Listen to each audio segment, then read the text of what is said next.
Hello friends, அஸ்ஸலாமு அலைக்கும். இப்போ நம்ம என்ன செய்ய போகிறோம்னா உருளைக்கிழங்கு ஸ்நாக்ஸ் தான் செய்ய போகிறோம். இது மாலை நேரத்தில் டீயோட காப்பியோட சேர்ந்து சாப்பிட்டா ரொம்ப நல்லாயிருக்கும். வெளியில் மொறுமொறுப்பாகவும் உள்ளே நல்லா சாப்பிட்டாவும் ரொம்ப ஈஸியாக செய்யக்கூடிய, குழந்தைகள்லேருந்து பெரியவங்க வரைக்கும் விரும்பி சாப்பிடக்கூடிய இந்த டீ ஸ்நாக்ஸ் தான் செய்ய போகிறோம். வாங்க வீடியோக்குள்ளே போகலாம். வீடியோவை ஸ்கிப் பண்ணாமல் பாருங்கள். அதுக்கு ஒரு பவுல் எடுத்துக்கிறேன். 1 கப்பு கோதுமை மாவு போட்டுக்கலாம். ரெசிபிக்கு நம்ம எண்ணெயை நல்லா சூடு பண்ணி தான் ஊற்றினேன். அதனால் நம்ம எண்ணெயை ஒரு குழிக்கரண்டி ஒரு 2 ஸ்பூன் எண்ணெயை நல்லா சூடு காட்டி ஊற்றிக்குவோம். உப்பு 1 ஸ்பூன் சேர்த்துக்கலாம். போட்டு கை போடாமல் நல்லா இந்த ஆப்ப காம்பை வச்சு நல்லா கிண்டி விடுவோம். எண்ணெய் நல்லா கொதிச்சிச்சுல, அதனால் கை போடக்கூடாது. இப்போ எள்ளு நல்லா 1 ஸ்பூன் தூவிக்கலாம். இப்போ ஓமம், இது உருளைக்கிழங்குலாம் வச்சு செய்கிறதுனால நமக்கு செரிமானம் சீக்கிரம் ஆகணுங்கிறதுக்காக நல்லா ஓமம் நல்லா 1 ஸ்பூன் எடுத்து இந்த மாதிரி கையால் நசுக்கி சேர்த்துக்குவோம். எல்லாத்தையும் ஒன்றா நல்லா கலந்துக்கலாம்.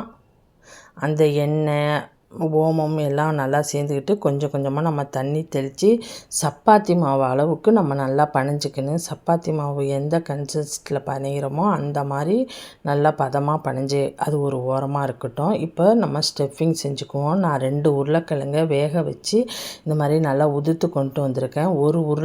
ஒரு வெங்காயம் எடுத்திருக்கேன், சின்ன சின்னதாக கட் பண்ணிக்கலாம். அதையும் கட் பண்ணி அது கூட சேர்த்துக்கோங்க. 1 பச்சை மிளகாய் எடுத்திருக்கேன். மல்லி கொத்து கொஞ்சம் சேர்த்துருக்கேன். இப்போ மசாலா தேவையான அளவு சேர்த்துக்குவோம். மஞ்சத்தூள் ஒரு 1/2 ஸ்பூன் சேர்த்துருக்கேன். ஜீரகத்தூள் ஒரு 1/2 ஸ்பூன். மிளகுத்தூள் ஒரு சிறிதளவு சேர்த்துக்கோங்க, ரொம்ப சேர்க்க வேணாம். மிளகாய்த்தூள் ஒரு 1/2 ஸ்பூன் சேர்த்துக்குவோம். இதுக்கு ஸ்டஃபிங்க்கு தேவையான உப்பு சேர்த்துக்குவோம். இப்போ எல்லாத்தையும் நல்லா ஒன்றா மிக்ஸ் பண்ணிவிட்டு இந்த மாதிரி சின்ன சின்ன உருண்டையாக சேர்த்து வச்சுக்குவோம். நம்ம இதை ஒரு முட்டாய் சேஃபில் நம்ம குழந்தைங்களுக்கு பிடிச்ச மாதிரி நம்ம செய்ய போகிறோம். இப்போ மாவு ஒரு உருண்டை எடுத்துக்குவோம். கொஞ்சோண்டு மாவை தூவி இந்த மாதிரி வளர்த்துக்கலாம். சப்பாத்திக்கு வளர்க்குற மாதிரியே கொஞ்சம் நல்லா பெருசாக வளர்த்துக்கோங்க. இந்த 4 கார்னர்லேயும் இப்போ நம்ம இந்த மாதிரி எக்ஸஸாக உள்ளதெல்லாம் நம்ம பிச்சு போட்டுக்குவோம். அதெல்லாம் மறுபடி மாவோடு சேர்க்கும் போது நம்ம எடுத்துக்கலாம். இது 4ஆக வெட்டிக்குவோம்.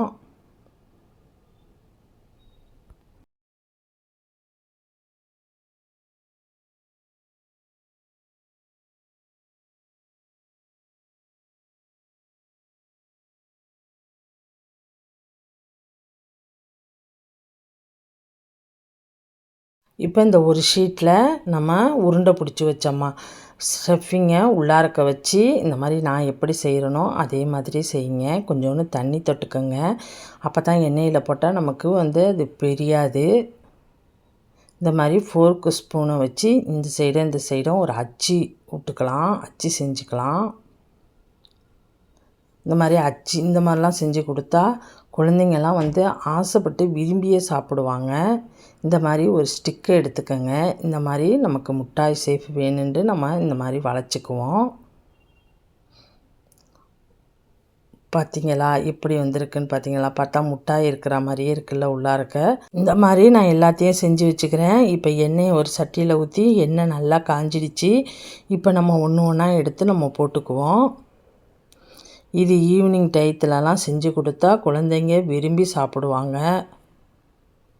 நல்லா டீயோட காப்பியோடு நம்ம சேர்ந்து இதை பரிமாறலாம். கொஞ்சம் அடுப்பை மீடியமான சைஸில் வச்சுக்கிட்டு நல்லா பொரிங்க.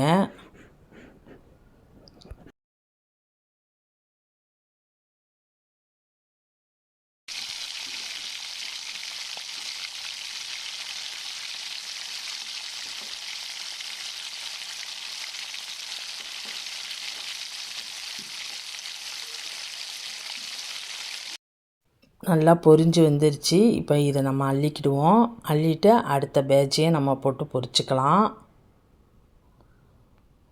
இது நல்ல வெளியில் மொறுமொறுப்பாகவும் உள்ளார்க்க நல்லா மிருதுவாகவும் நல்லாயிருக்கும். இது இந்த மாதிரியே நம்ம எல்லாத்தையும் நம்ம பொரித்து எடுத்துக்கலாம்.